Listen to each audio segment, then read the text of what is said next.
হ্যাঁ। তো আর বলো এবার। বলছি ওটা হয়েছে কি বলতো, ও 2টো অব্দি পেশেন্ট দেখেছে, ঠিক আছে। হুম। মানে রাত্রি পেশেন্ট 2টো? রাত্রি 2টো, ঠিক আছে। আচ্ছা।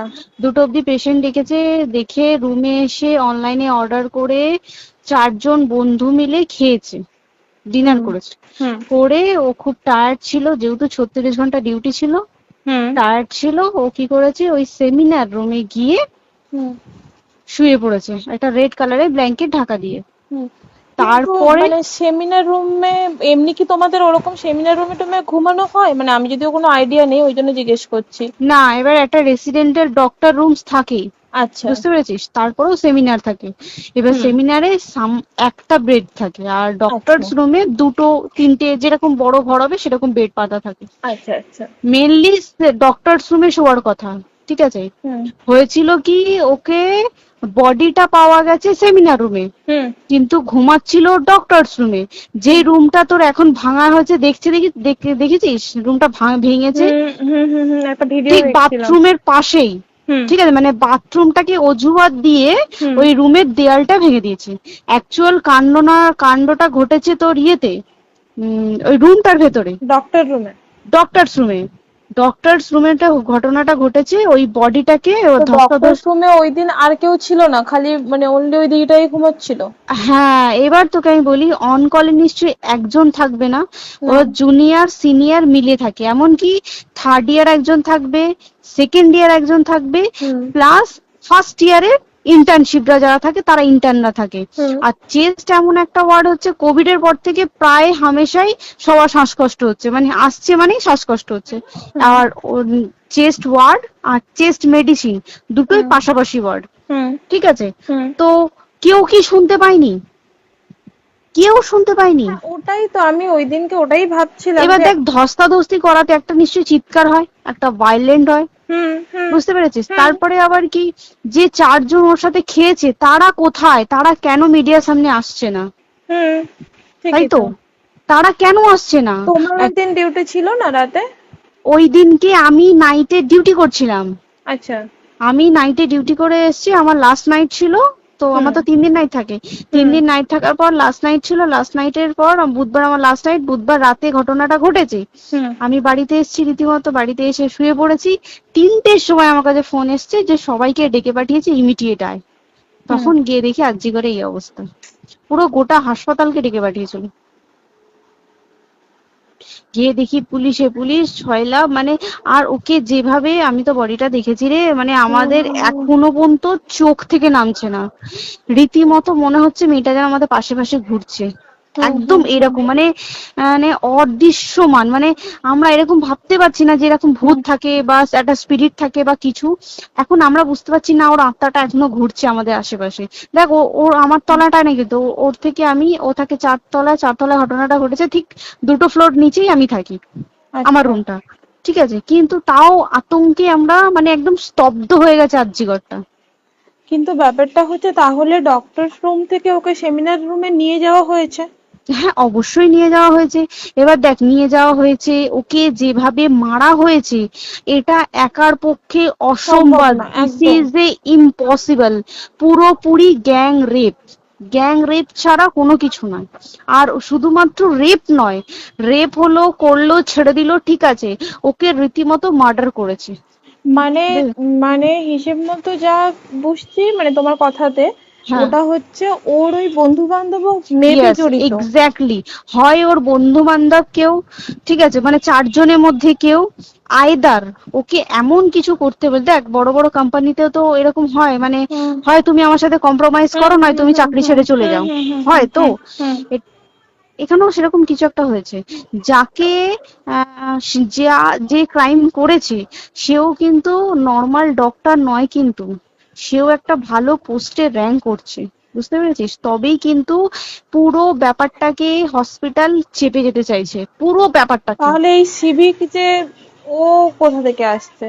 এবার তোকে আমি বলি, ওটা কোথা থেকে আসছে। আমাদের প্রিন্সিপাল চেঞ্জ হয়ে গেছে, ডেপুটি সুপার চেঞ্জ হুম হয়ে গেছে, তারপরে আমাদের ওই অ্যাসিস্ট্যান্ট সুপার চেঞ্জ, সব চেঞ্জ হয়ে গেছে। হুম তারপরে যে ওয়ার্ডের ডাক্তাররা ছিল, সিস্টাররা ছিল, ওয়ার্ড বয়রা ছিল, মাসিরা ছিল, সবাইকে ডেকে এখন হুম সাসপেন্ড করা হয়েছে। হুম তারা কোথাও যেতে পারবে না, রোজ গিয়ে কোর্টে গিয়ে দেখা করছে। আজকেও কোর্টে গেছিল সবাই। হুম তারপরে উম, তারপরে তোমার তোর এগুলো হলো, তারপরে তোর কি বলে, আরে বল না, ওই সিবিআই এটা হয়েছে কি, মানে ও সেই সঞ্জয় রায় যে ধরা পড়েছে, হুম অ্যাকচুয়াল কিন্তু ও নেই, হুম ঠিক আছে? ওর এতটা ক্ষমতাই হয় না। ও অত রাত্রে কি করতে যাবে? হুম ও অত রাত্রে ওখানে কি করতে যাবে?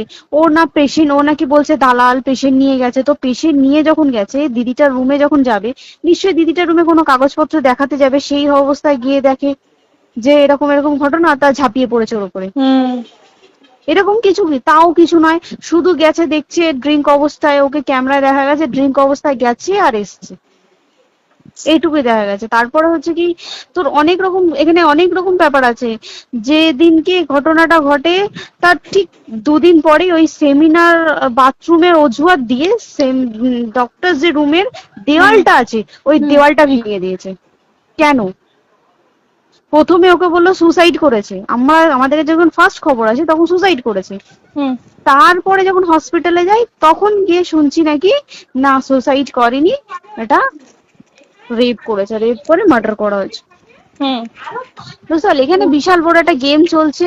এবং আর যে ওর উপর কি রাগ ছিল মানে? হ্যাঁ হ্যাঁ হ্যাঁ হ্যাঁ হ্যাঁ হ্যাঁ, একদম আমি তো কি বললাম, শোন, তুই যদি কারোর সাথে কম্প্রোমাইজ করি তাহলে তোর পোস্ট হুম বাড়বে, হুম হুম তুই হুম কারোর সাথে কম্প্রোমাইজ করবি না, তোকে মার্ডার করে দেবে। মানে মানে ওরকম টাইপের কিছু বলছো তো? এরকমই টাইপের কিছু একটা ছিল। আইদার খুব রাফ, মানে খুব রাগ, খুব মানে খুব ওর উপরে খুব ফ্রাস্ট্রেশন ছিল, যারই ছিল খুব ফ্রাস্ট্রেশন ছিল। শুধু ওকে মারিনি রে, রীতিমতো মার্ডার করেছে। ওর যে ক্ল্যাচারটা ছিল, হুম ওর আমি ইউরিন, শুনেছি এটা। ওর ইউরিনের রাস্তায় ক্ল্যাচারটা ঢুকিয়ে দিয়েছে, তুই ইস, জানিস? মানে কি বলবো, মানে ওকে দেখা যাচ্ছে না, আমরা তো দেখেছি নিজের চোখে, ওকে দেখা যাচ্ছে না। মানে একটা ব্লিড, মৃত্যু কতটা, মানে এই তো মানে প্রচন্ড কষ্ট পেয়ে একটা মেয়ে মারা গেল না? আর ওর যে গলাটা চেপে ধরেছে, আহ ওর ওই চেপে ধরাতে মানে এতটাই জোরে চেপে ধরেছে যে ওর চোখ ফেটে রক্ত বেরিয়েছে।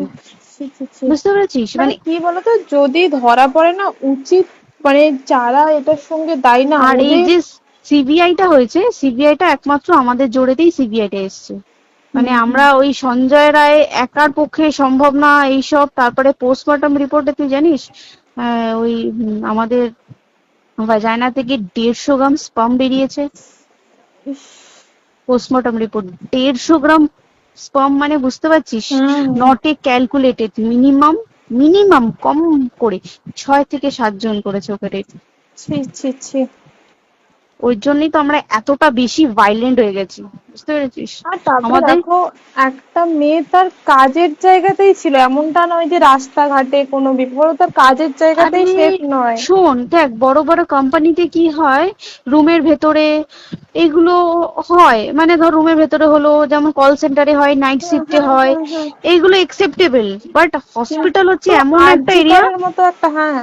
আরজি কর বলে না, যে কোনো হাসপাতালে কেউ যদি স্ব ইচ্ছায় কারোর সাথে রিলেশনশিপে গিয়ে করতে চায় সেটা আলাদা জিনিস কিন্তু, হুম ঠিক আছে? হুম কিন্তু কেউ কারো বিরুদ্ধে এইভাবে করতে পারে না রে, তুই জানিস না? মানে ওয়ার্ডে দেখ, কম বেশি আমরা সবাই ঘুমাই, কম বেশি আমরা সবাই জেগে থাকি, জেগে তো থাকি, তাতে কি কেউ শুনতে পায়নি? তার কি একদম সেটাই। ভাইলেন্স ছিল না? যদি কেউ না শুনতে পারে তাহলে ওর খাবারে কেউ কিছু মিশিয়েছিল, হুম তাই কি না? হুম হুম সেটাও পোস্টমর্টম রিপোর্টে মানে লিক করছে না যে কেন খাবার খাবার ও তো খাবারটা খেয়েছিল, সেটা তো নিশ্চয়ই পেটেই ছিল, পেট থেকে তো বমি করে বের করে দেন, সেটা তো ফরেনসিক রিপোর্টে কিছু বলবে। আর তুই জানিস না, দেনার দেন মানে ধর পোস্টমর্টম রিপোর্ট আসতে 3 দিন সময় লাগে। ও যেদিনকে মরেছে ঠিক তার পরের দিনকে বিকালবেলা পোস্টমর্টম রিপোর্ট বার করে দিয়েছে, মানে বডি বার করো আর পোড়াও, হুম 10 সেকেন্ডের মধ্যে বাড়িতে নিয়ে গেছে, তারপরে বডি পুড়িয়ে দিয়েছে।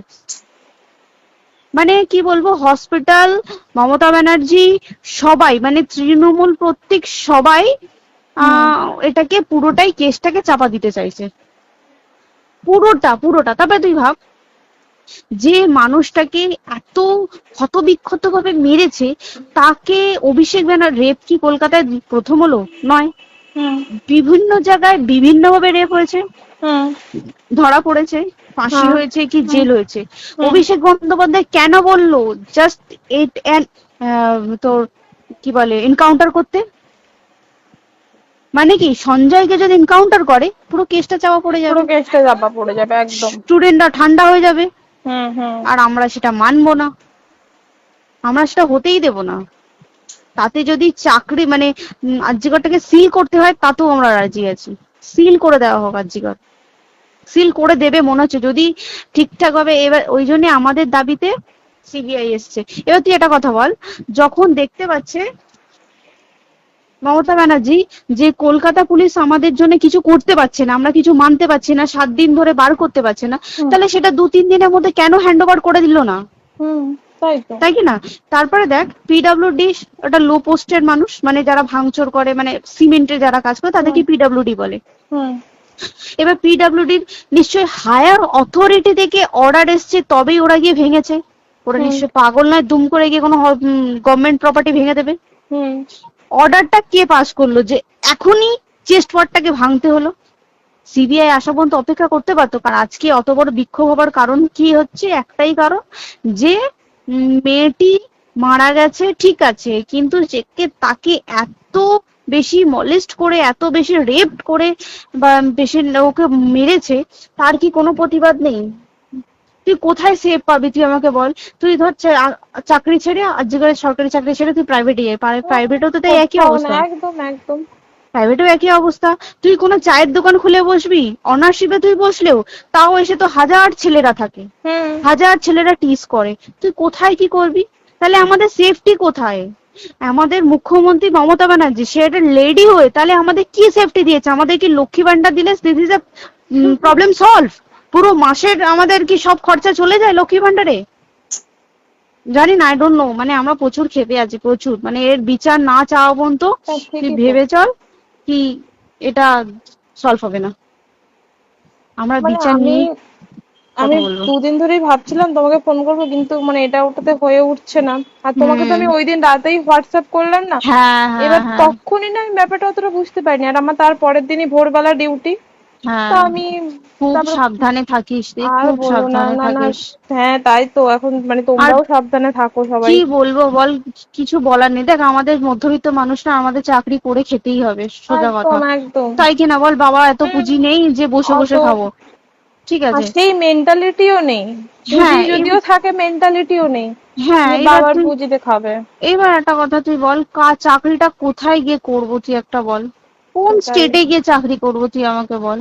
ওই যেমন, মানে এটা হয়তো আমার মা যেমন বাড়ি থেকে 7টার মধ্যে ঢুকে যাও, দিদিকে তো ধরো অনেক রাত অব্দি 9:30 10টা অব্দি ল্যাবে থাকতেই হয় না। এবার তুই কি করবি কি বল, কি করবে করবি? বলো তো, এখন কিছু নেই। করার আছে? দেখ ল্যাবেও তো সব ছেলেরা আছে, ছেলে হ্যাঁ আছে মেয়ে আছে। তুই একদম। কাকে বারণ করবি, তুই কাকে বিশ্বাস করবি তুই বল? তুই ধর কলিগদের সাথে খেতে বসেছিস, ঠিক আছে, তোর টিফিনটা যদি কেউ চাইলো তুই তাকে না দিয়ে পারবি? না একদমই। আর কার মনে যে কি আছে সেটাই তো খুব কি বলবি সমস্যা। বল? এবার তুই বল খাবারটা যে খাবি, তোর টিফিন কেউ চাইলো বা তোকে যদি কেউ বললো কে একটু একটু খা, যেমন আমরা শেয়ারে হয় স্কুলে হ্যাঁ যেটা আমাদের শিখে আমাদেরও হয়, এসেছি, যেটা হ্যাঁ স্বাভাবিক, এটা সবারই এটা তো হয়। স্বাভাবিক। তুই বল তাতে যদি এরকম অবস্থা হয় তাহলে কি করবে মানুষ, তুই আমাকে বল? আজকেও তো তাই আমাদের দেখ না, 11টা থেকে আমাদের তোর ক্যান্ডেল দিয়ে হোয়াইট ড্রেস হুম। পরে সব শ্যামবাজারে একতা হবে। এখন আবার বৃষ্টি শুরু হয়েছে, কে জানে বৃষ্টি, কি প্রচুর বৃষ্টি শুরু হলো। কি হুম। হবে জানি না। ঠিক আছে গো, টাটা। হ্যাঁ হুম চল টাটা। হুম হুম হুম। হুম হুম।